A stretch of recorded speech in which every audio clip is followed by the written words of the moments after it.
Welcome everyone to another series of our Global Employability webinar. This time, this is going to be a very special conversation we're going to have focused on China. This is part of our program with the British Council and CRCC Asia. And today, we are going to discover the path of Virtual Internship co-founder Ed, who set up a successful company in China. And we're going to hear about his lessons learned about Chinese work culture. My name is Mirta Aguirre. I'm the head of employability, and I'm super excited to be here today. I'm gonna remind you how the webinar works. We are recording this session, so you can watch it later on or pass it on with someone you can think may be interested. You can also subscribe to our YouTube channel where you will find all our previous webinars. And please ask questions, okay? Ask all questions you have through the Q&A or the chat. And remember, if you have any questions about your program, then you can send an email to your IM. So let's meet our speaker, Ed. So Ed is the co-founder of Virtual Internship Partners in 2018. He ran CRCC Asia, a company that arranges more than 1,000 work placements each year for students in Asia. He has lots of experience in asset management and working for Chinese companies, and he is passionate about employability, social mobility, and Asian language and culture. Actually, he speaks fluent Mandarin, and I think many other languages he will tell us also, and he graduated from Cambridge in Chinese. And so in today's sessions, Ed we'll have a conversation about his path to being a successful business leader.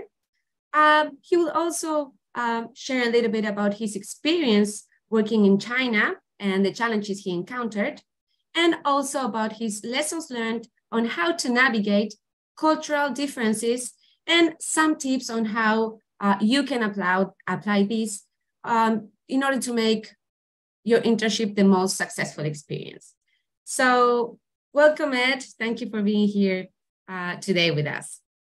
Hi, Mirta, and hello to everybody who's joining us today or able to watch the recording.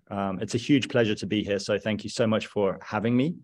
I have kept the slides and the topics I'm planning to cover, pretty general, and I hope that they will feel accessible and will resonate with, any of the audience who, I understand are like at various parts of their life and thinking about careers, and also potentially interested in careers in or involving China as part of this program with the British Council. So it's once again an absolute pleasure to be here. And as Mirta said, I would very much welcome questions, comments, anything participatory would be great.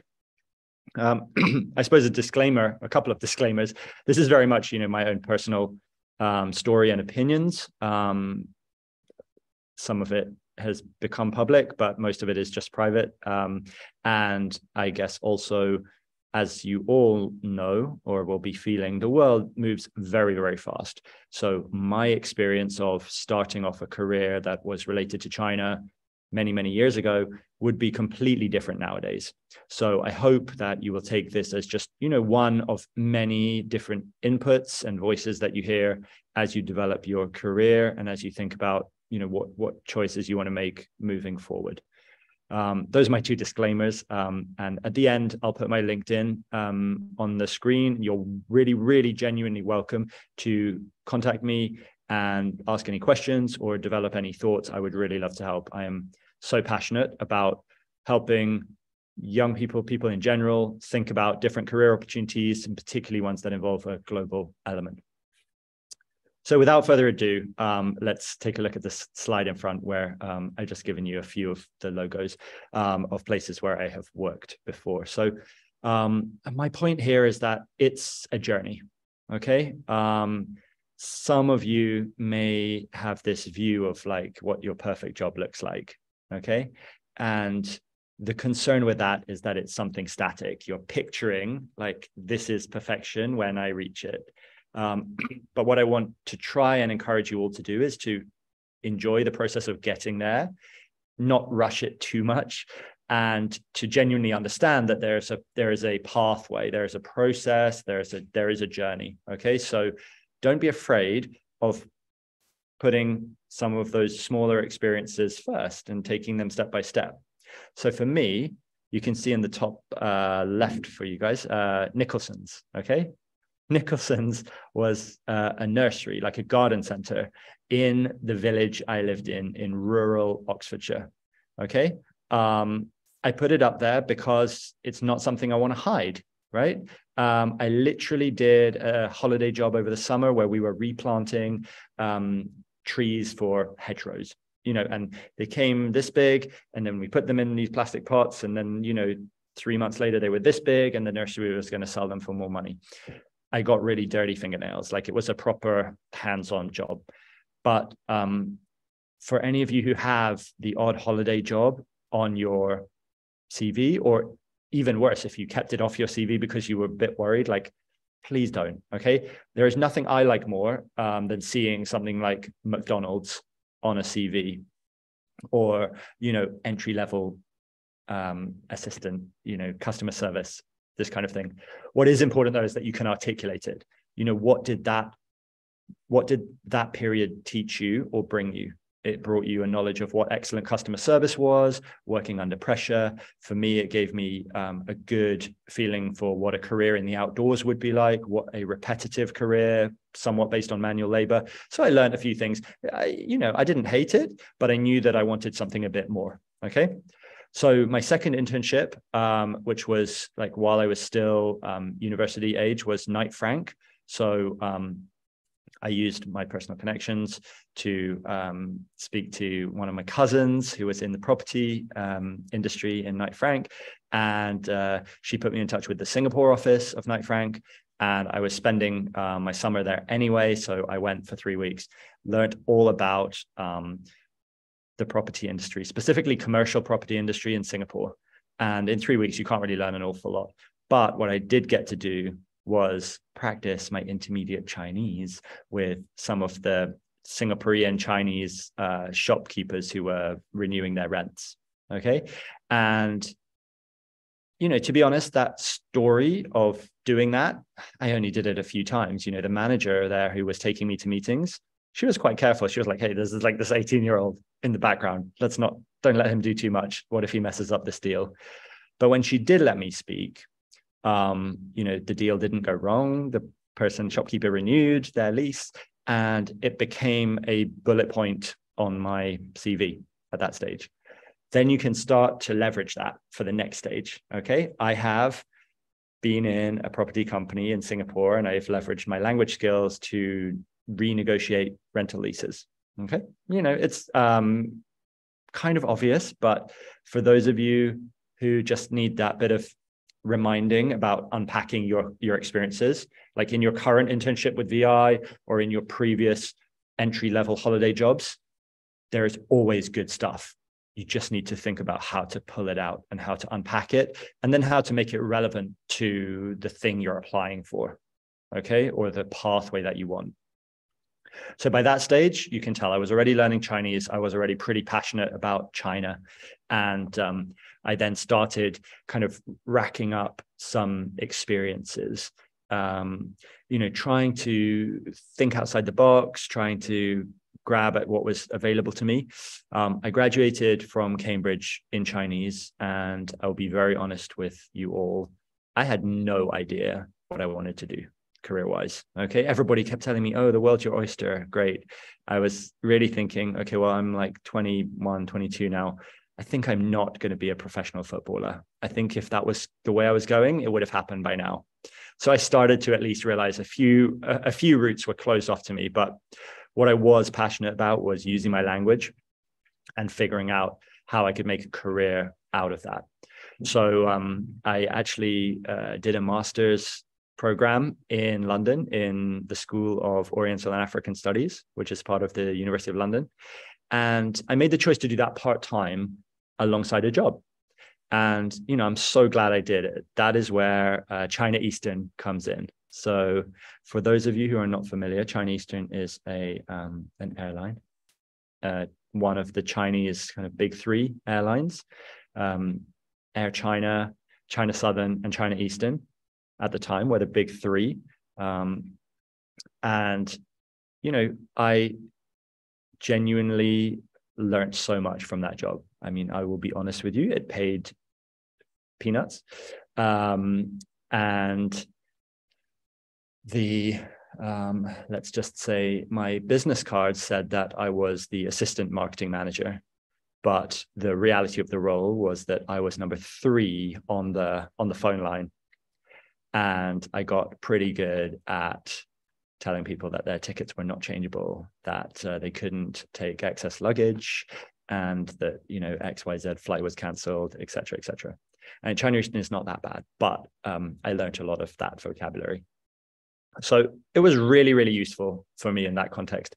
And, you know, I think, again, if I may give you a reminder, I think it's great to think about the context of whichever business you work in and work out what's different or exciting about it. So obviously, the experience of working in a Chinese airline itself was fairly unique among my peers at that stage. But I guess what made it more unique was when I unpacked it a little bit and thought, this is working for a Chinese state-owned enterprise, so, you know, owned by the state, and I'm working in their London office. So all of the different occurrences that were happening, and some of them were pretty hilarious. I cannot share them on this call, but you can ask me about it later. You know, all of those kind of cross-cultural friction and clashes and excitement was because of those two elements. Chinese big state-owned enterprise with this very formal way of doing things, compared with a London office where we were basically a new route on the network. We were, you know, London, Shanghai 3 times a week. And how on earth are we going to sell this flight thing? We eventually realized that a lot of Brits want to get to Australia. And to get to Australia at that stage, you had to stop somewhere. So for most people, Hong Kong, Shanghai, Beijing, Tokyo, Bangkok, Singapore, you just pick one. And if we were the cheapest, we were okay, we could do it. So we sort of started with that strategy, and then we went after some of the other like more unique markets. But it was really exciting, great lesson. I did a year at China Eastern, but I genuinely have stories to last me a lifetime. And so I would say to anyone who's thinking about one of those slightly random opportunities, do it. Like I think it will give you a lot to think about. So for me, my second kind of postgraduate work experience was I did a year in Guinness Asset Management. You can see in the middle. And that was a whole unique, different skill set. It was, as you can guess, an asset management company. I know you guys are pretty smart. So asset management, portfolio management was basically about researching and analyzing companies on the stock market and then making a case for the manager of the fund to include them in. So gave me a huge amount of experience in financial analysis, and also made me upskill and familiarize myself with a lot of different industries. I was originally hired to look at Chinese companies, but actually that was just one little part of the fund. And I ended up spending quite a lot of time looking at oil and gas companies and even renewable energy companies. And, you know, that was fascinating. For anyone, I don't know that you'll be able to like learn this as a skill, but I am a very curious person. I like to know what's going on, what's happening and why things are happening across different industries. And if you have that, or you can help to nurture it, I would strongly encourage it. It makes everything so much more interesting. You can go into conversations and you genuinely want to know something or find out how something works or why somebody does something. So side tip is nurture your inner curiosity, and don't ever be ashamed of it as well. I think it's people often find it quite refreshing when you genuinely want to find out about something. And it, for me at least, it's been a source of great energy and you know, motivation, I guess, along the journey. So final couple of logos on this slide, which just help me tell my story. CRCC Asia, which is part of the program you're participating in, and I'll probably devote most of the rest of today's session to talking about some of the things that I came across while co-founding CRCC Asia. Ed, can I ask you a question before you go into your entrepreneurship experience? Someone is asking, how did you secure the majority of these jobs? Sure, great question. So the first one in my village was literally just turn up, and I think they gave me a practice session. They're like, yeah, okay, well, we need somebody for the summer.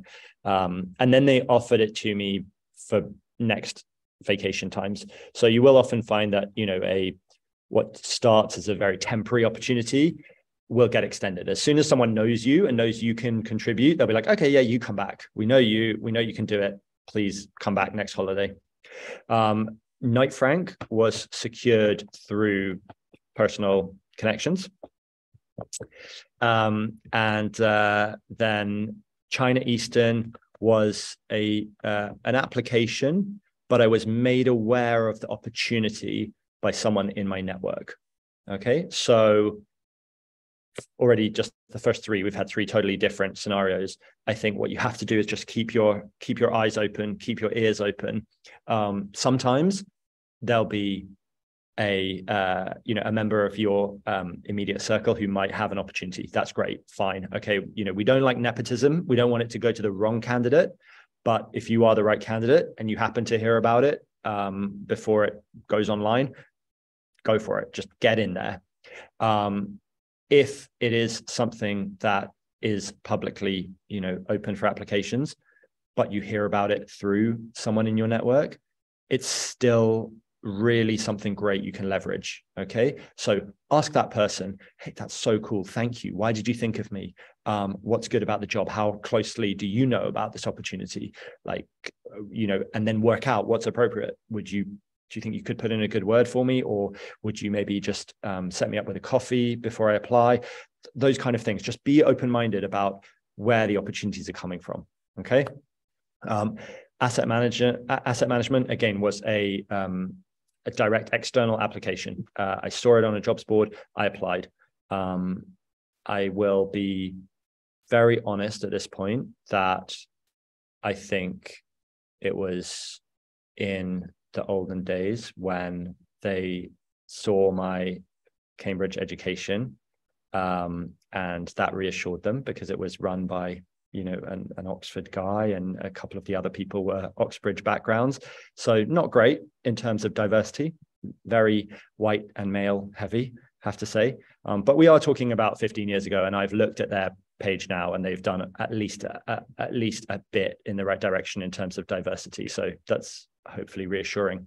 And then, I did have the Chinese skills, which is what they were really originally looking for. Okay. Thank you, Mirta. And thank you to everyone who's participating in the chat. I'm kind of keeping an eye on it, but I hope, Mirta, you'll give me a shout if there's a specific question. And then CRCC Asia was something that I co-founded. So during my master's program in the second year, I met Daniel Niverin, who is my superstar co-founder. And honestly, none of this would be possible without him. But, we together kind of found that journey of what we wanted to do, what our skill sets were, what the market needed, what was scalable, what was working, and so on and so forth. And then quite a lot later, I was actually asked to do a 2-year stint on the board of China-Britain Business Council. And so I've put that slide up there as well. Very happy to talk about that. And again, for any of the audience who are specifically looking for careers in China, I'm very happy to kind of go into some detail about what CBBC, the China-Britain Business Council, does. Cool. I suppose, Mirta, while we're just on this slide, I should say I am now full-time, co-founder and acting president of Virtual Internships, and that's why Mirta's asked me to come and speak today. But I'm going to focus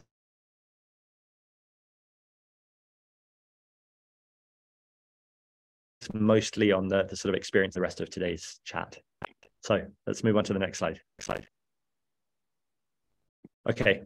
So for anyone if I'm breaking up at all, I must apologize. I'm in Cairo at a conference. I have found a very quiet classroom and the internet seems relatively stable. But if I do go in and out, I will just trust Mirta and Damien to help bridge the gaps. So question, kind of question for myself, I guess. I was sitting in your shoes and I was thinking, what would I really want to know? If I had to pick one attribute that I could take with me, that, I had to do without all of the others, which would it be and why? And I have a word cloud on the next slide, Mirta, which just gives, some ideas. And, those of you who are bright sparks and observant will see that the one that I really believe is the most important and can't really be replaced or covered up is resilience. So next slide, please, Mirta. And the reason that I think resilience is so important is because it helps you with the whole picture. It helps you get from A to B. It helps you think about what got you from A to B.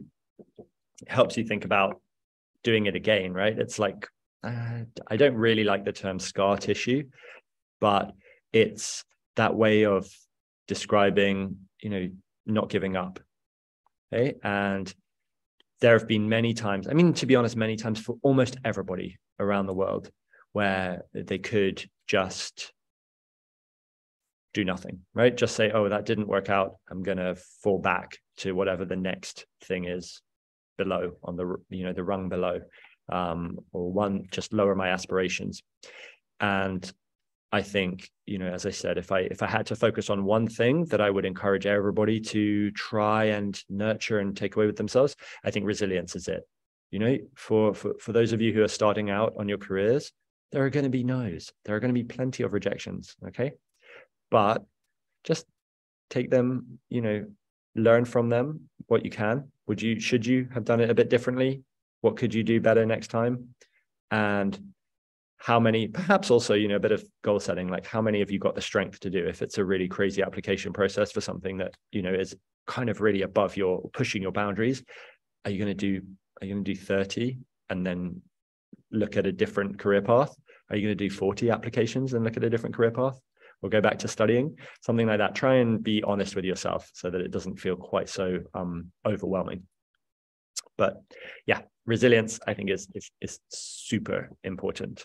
Mirta, do you agree? I'm just interested. You're welcome to reflect on this and push me or ask me any questions. Yes, I was thinking on that. Absolutely.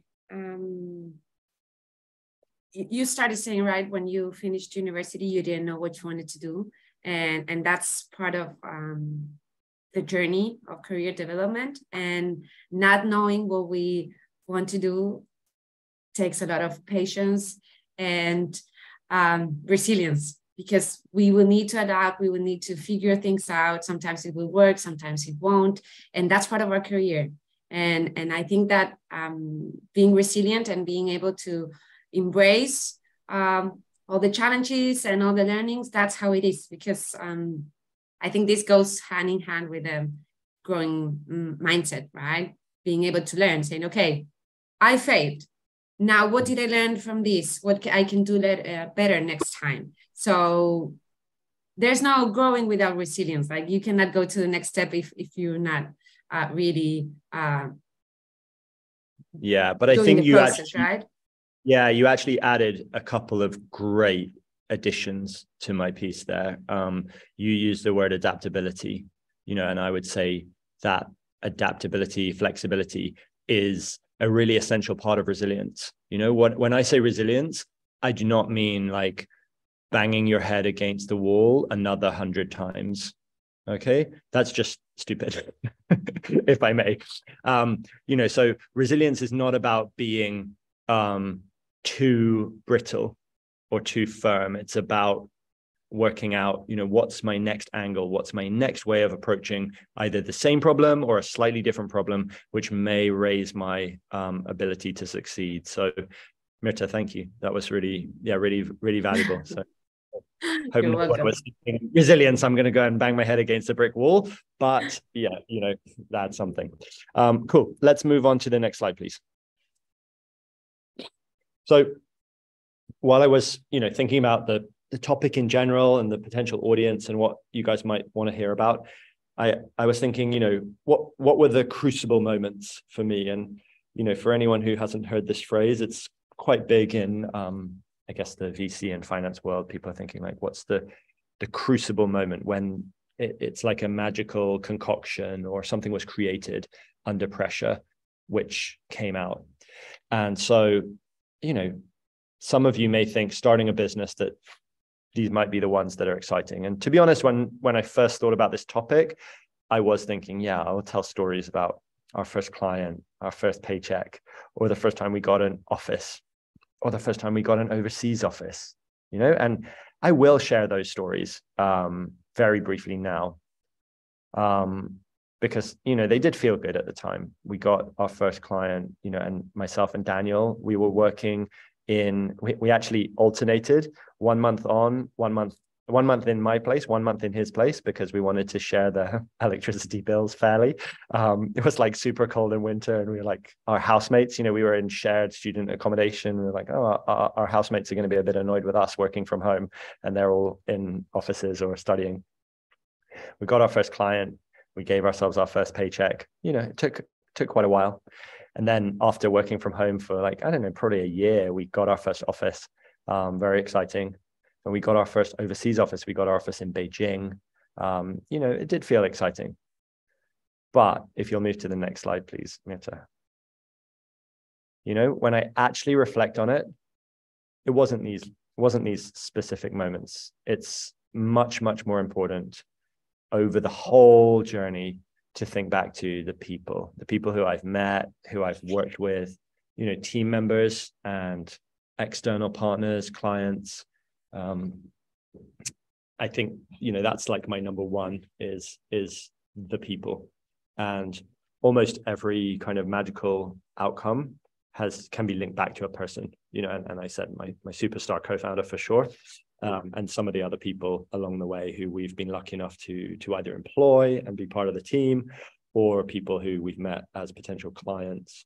You know, even our first client, she was saying, like, we started off as more of a business consultancy, and she said, you know what, you guys are really well connected. You should set up an internship program. Like, yeah, that's a really good idea. It's very scalable as well.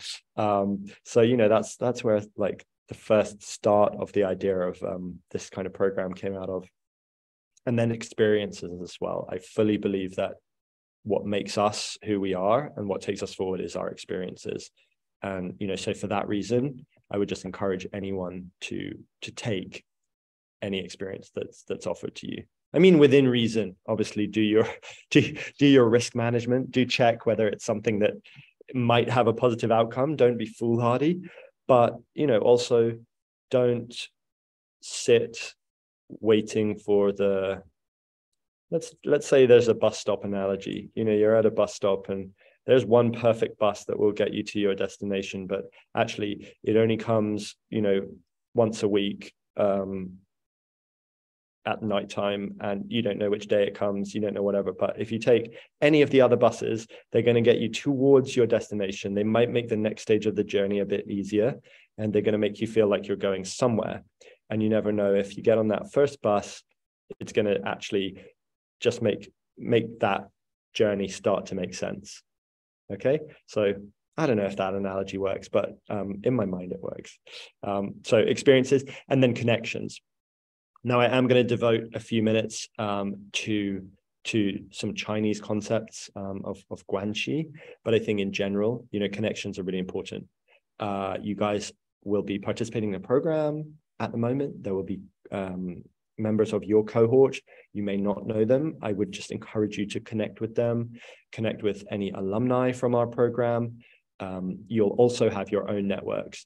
So, you know, whether that's school-based networks, family-based networks, friends from nursery school or high school. Connections are something which I feel around about, you know, the age of probably 18 to 25, I overthought it. I really worried. I was like, how do I'm too shy to approach this person. I don't know them. Why would I connect with them online? Why would I ask them questions? And I would say, genuinely don't overthink it. Don't worry about it. People in general are pretty open to being connected with. And if you have some advice to ask them, or you want to share a scenario or some ideas, they're open to it. You know, I really think that you should try to overcome any shyness or any unwillingness to connect with people in general. You know, and I mean, actually, you know, Mirta is here in the company because of connections she made with one of her classmates, I believe, like back years and years ago in London. So there's often this kind of connection. And like I say, it's absolutely not, you know, nepotism or the wrong person getting the job. It's simply making that connection, which will make you a more interesting person, perhaps connect you to opportunities a bit quicker.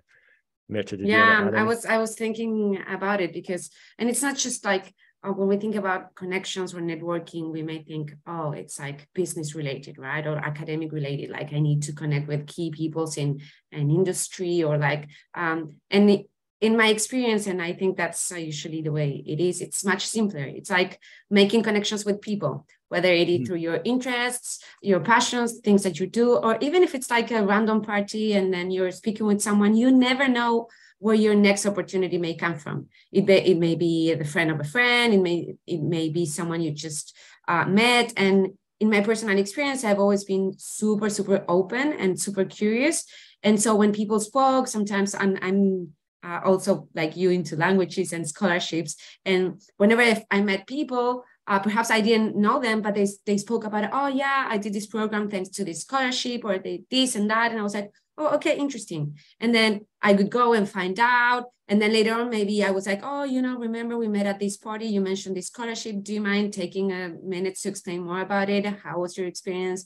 And then like, I made all different connections in very random ways. And like just you described, I was in my master's in London, thanks to a scholarship I won because I heard someone talking about it and then I applied. And at this master's, I had different classmates, right? And then one of these classmates happened to be then our colleague in common. She started working for virtual internships, and on LinkedIn, she started posting different job opportunities. And we hadn't spoken in a while, but I was like, I remember her. We always had great, and then I was like, okay, I see you're hiring people remotely. I'm from Argentina. Does that work if I apply? Do you have anyone from Argentina? She was like, oh, okay, not at the moment, but yeah, go apply. And so this totally unexpected connection I made in London, thanks to a scholarship I found through someone else. It led to many different great things. And I think that's a great piece of advice for everyone listening. It's like, be open, connect, find people. I think that's central, like to critical assets for career development. Yeah, brilliant. Thank you so much, Mirta. Really, really good to hear from your own mouth the story. So let's move on to the next slide, because we are going to dig a bit deeper into the China angle. I think we do have a raise hand function. So I don't know if we could raise hand for anyone who has been to China before.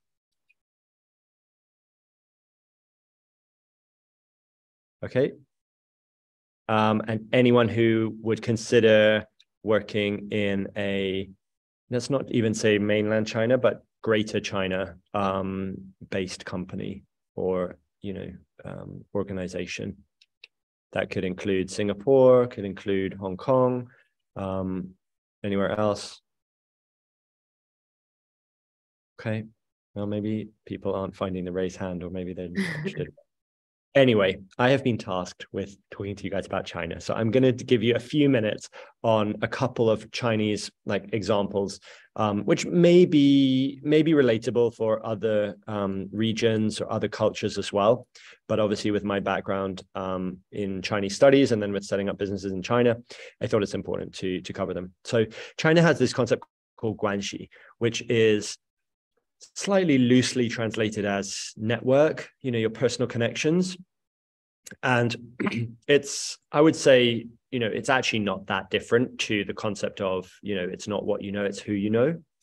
I think it's important that any of this sits on a spectrum, and at the wrong end of the spectrum is the bad stuff. It is nepotism, it is corruption, it is getting opportunities that really shouldn't be falling to you because somebody pulled strings.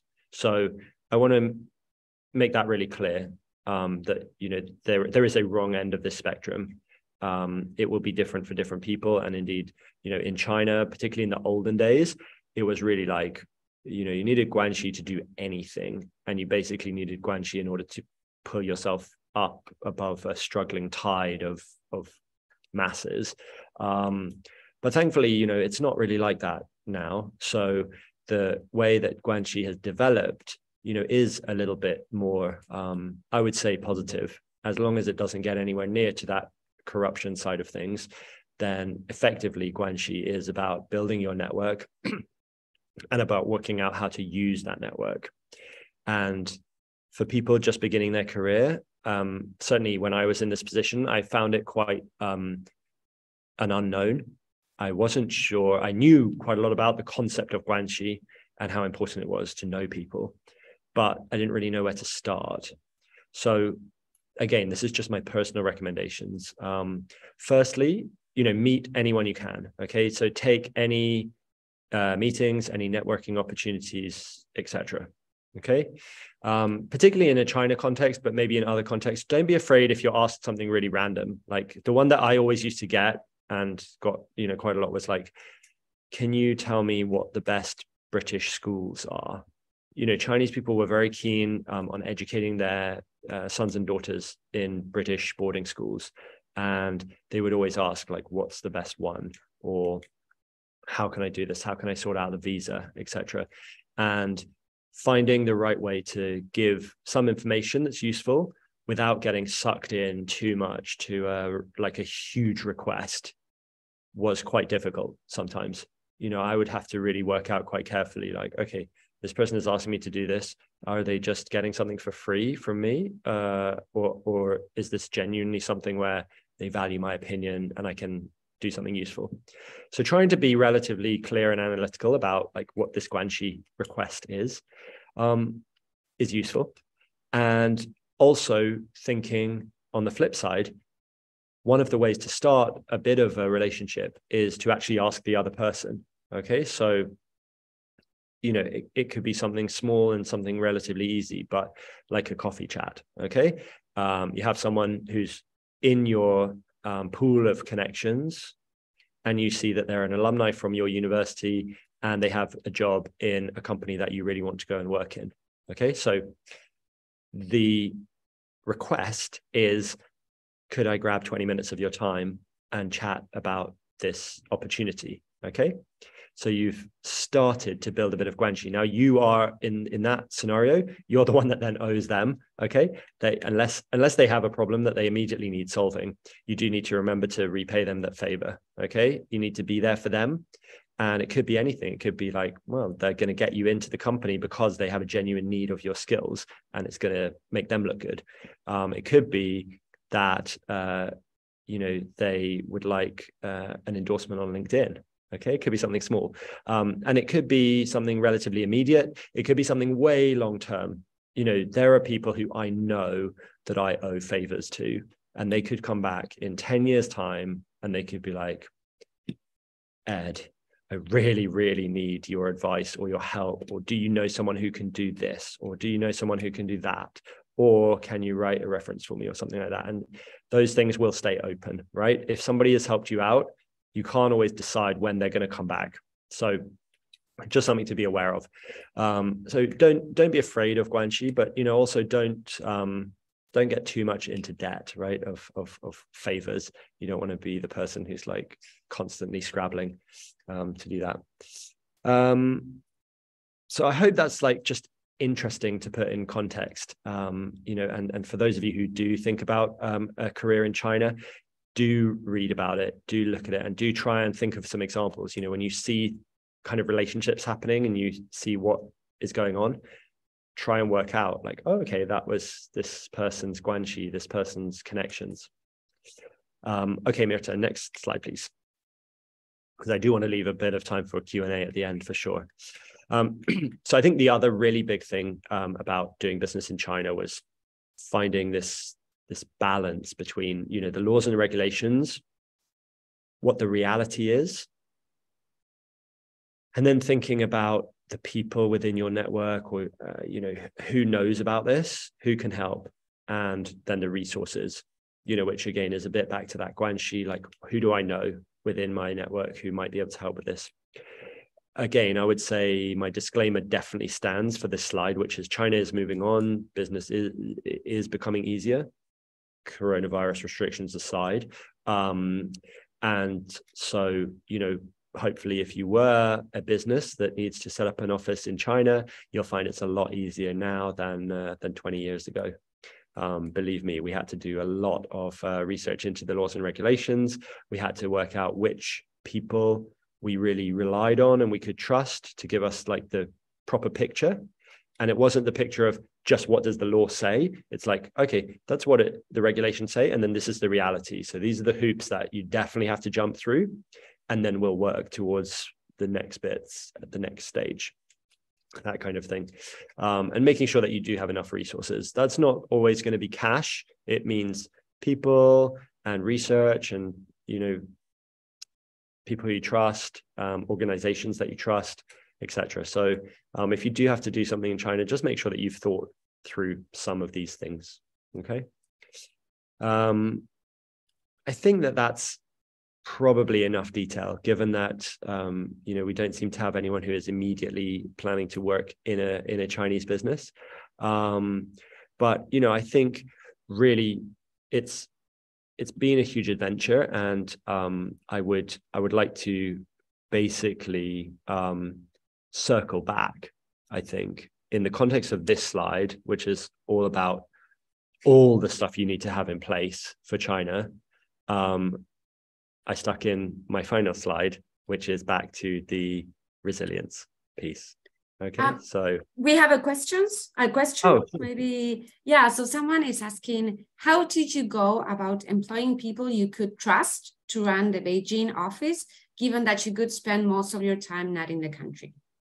That's a great question. Thank you, Saish.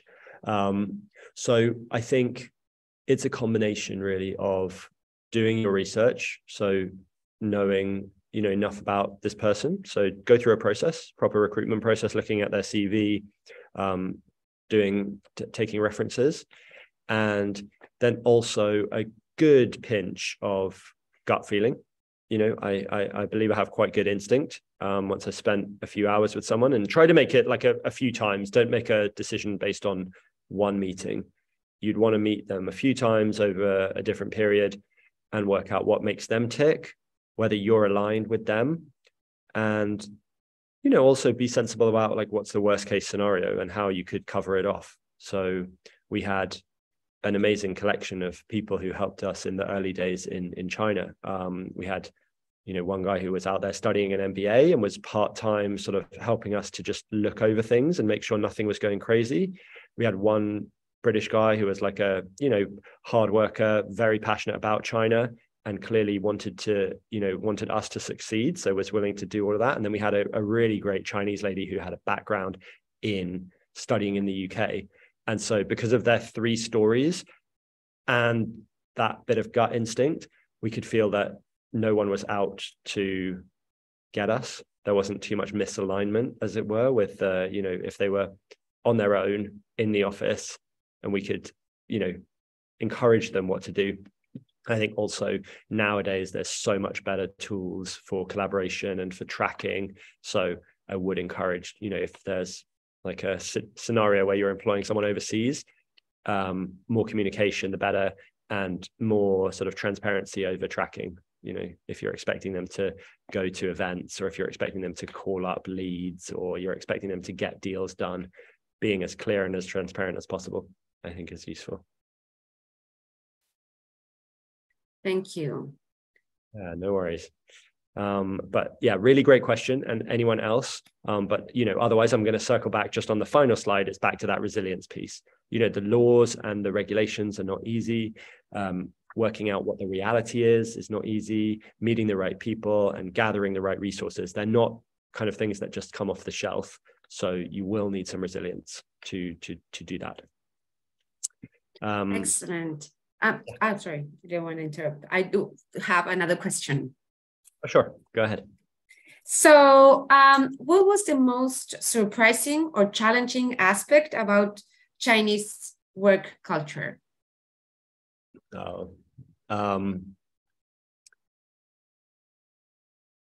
I think actually some of the most sort of painful bits were some of the relatively small, surprising things that we could or should have researched earlier. So, like what? So in China, it's customary to pay a 13th month of salary as a bonus, and we were quite firm and British on this. We were like, this is not what we're doing. We're paying more for the other 12 months of the year. So we shouldn't have to pay the 13th month. This is the graduate salary in China. We're paying you that bit more. So please be understanding of that. And it's easy to say, but the reality is when it gets to Chinese New Year and all of your friends have their 13th month bonus and you don't, then I can now understand. And so I think I've got a bit better at that empathy piece. It's those small things. And then I guess, what else? Some of the paperwork requirements were pretty tough and were really challenging. Yeah. And speaking about challenges and speaking about resilience, I imagine there were moments where you felt that was too tough, that you wanted to give up. How did you do not to do it? How did you do to keep on? What motivated you? Yeah, I think, really just digging deep, thinking about how the experience makes you better, and believing that you always have a future opportunity. There is always something that you could do differently, and you will always have another way of approaching something. It may take time. It may really need you to go back and reflect and get over something, if it's been really tough, but there will be a way to get back on your horse, as it were. I can see another question just came through, right? Yes. What are the factors that make you break into China market? And what is your advice to us that we are doing an internship? Sure. So back when I started studying Chinese when I was 13 years old. I was fascinated by the culture and the language quite early on. And really it was more lucky, I guess. I hadn't researched in advance that China was going to become this world superpower and was going to be very important in every supply chain and so on and so forth. But I think, China is a huge part of the world, population-wise, culturally, and I'm not going to say whether any of their particular models, either politically or any other time, make particular sense more or less than some of the models in the West. But I think coming from a place where the more you understand, the more power you have, or the better position you'll be in, that's very relevant to at least understand and read around a topic. But thinking about, for us back then, we wanted to allow young people the experience of working for a Chinese business, because in the future there's going to be more and more interaction. And I still believe that to be the case. The world is becoming a smaller and smaller place. We still have around about 20% of the world speaking Mandarin as a first language, and not speaking very good second languages. So having that understanding, and then the culture and some of the concepts like guanxi and how to do business are very different. So having a better understanding of that will make you stronger as well. Yeah, and so someone is asking, what kind of difficulties did you face there? Yeah, in some ways a lot. In other ways, it could have been a lot worse. I think, I think the cultural differences can get people quite can affect people quite differently. And if you take it too seriously, then it probably will be tougher. right? So for me, I've always tried to really put myself in those shoes, you know, to enjoy. So when I'm trying to learn a new language, I'll try and watch the TV series, you know, the soap operas. I'll try and, you know, really enjoy the cultural experiences. And for me, that's made that less painful, right? So, you know, trying to enjoy what young Chinese people enjoy, trying to watch a Chinese soap opera, even though it's a bit cheesy and some weird stuff happens, and thinking I can get myself into that mode.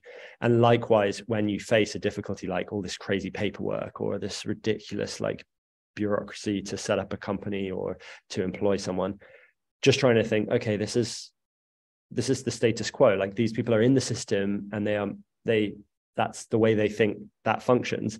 So don't go at it with a really negative mindset and a hammer to try and break it. You just try and make it as smooth as possible. So I think, yeah, those kind of difficulties. I mean, luckily, China, when we were entering, was relatively open to Westerners doing business there. So we have two amazing, interesting questions. I'm gonna share them, and I think with this we can wrap up. You just said something that was like the perfect introduction for one question we have, which is someone says, I think my view towards China today is currently skewed by the media and the controversial events that are happening there. What do you think is the biggest misconception about the Chinese culture and work life? Interesting question. Yeah, sure. I think that's very valid. I think the media and indeed China as a whole, because, you know, it is a very populous nation and it is typically quite a collectivist culture. So it is easy for us to think of China as doing this. China does one thing, but actually it's not. It is made up of loads and loads of individuals. And if you met them, if you got invited into their house to, you know, have a meal or have tea or have a discussion, you'd start to open up and there would be some middle ground. So I think the biggest misconception is that everybody, you know, it's just sort of one face going in one direction and there is no interesting conversation or interesting middle ground. So hope that answers it. And then, you know, the other one I think is like work hard. They do genuinely have this work culture that is 9-9-9-6-6, 9 in the morning till 6 at night, 6 days a week. And quite a lot of people do work like that. But, you know, they also take somewhat long lunch breaks. You can also find people having a nap at their desks for an hour. So it's not just like a given. So don't fall into too many stereotypes. And then I can see the next question is a great one. So Nishanan, how to balance Western and Eastern etiquettes when having to work cross-culturally. I mean, personally, I am a fan of over communication and in some cases like embracing or at least discussing the awkwardness. So trying to work out like, oh, okay, you know, well, since we've got majority people here from Asia, let's do this in an Asian way. We're going to eat family style. We'll make sure the important people are sitting facing the door. We'll do this, you know, and likewise when getting into an elevator or thinking about business card culture, actually just having a conversation about it, like, hey, you definitely should go first because, you know, we're thinking about this in an Asian mindset, go for it. Something like that normally will like break the ice rather than overthinking it, but not saying it. So, you know, if you worry about it and then you don't talk about it, it typically, I think it becomes more stressful for you. Yeah, we're at time, but I can see the questions coming through. Yeah, the questions are amazing. We're running out of time. So I don't know if you want to answer the last question. No, it's all right. Just why don't you move to the slide with my LinkedIn, and then people are really welcome to connect with me offline and ask any more questions.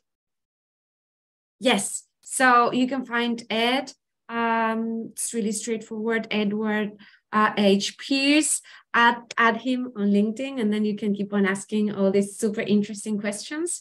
I'm very happy that you got all involved, and thank you so much, Ed, for sharing your story. And I think you shared amazing learnings. I'm definitely walking away with the idea of being resilient, right? To always keep on learning and being flexible and adapt to different work cultures and different work environments. And there's something super beautiful there. Connect with people, learn from others. And I think that's the path you've been following. And I'm very thankful because I'm here thanks to all your resilience. So thank you. Well, thank you very much, my side. It's been a real pleasure. And yeah, thank you very much to the audience who's participated. Anyone watching the recording, please feel free to connect and ask me any questions. I love connecting and love answering questions. So it was great. Wonderful. Excellent. Thank you, everyone. Hope you have a super nice day. Thank you for attending, and we'll see you next time. Thanks, you, everybody. Ed. Have a nice day. Bye, everyone.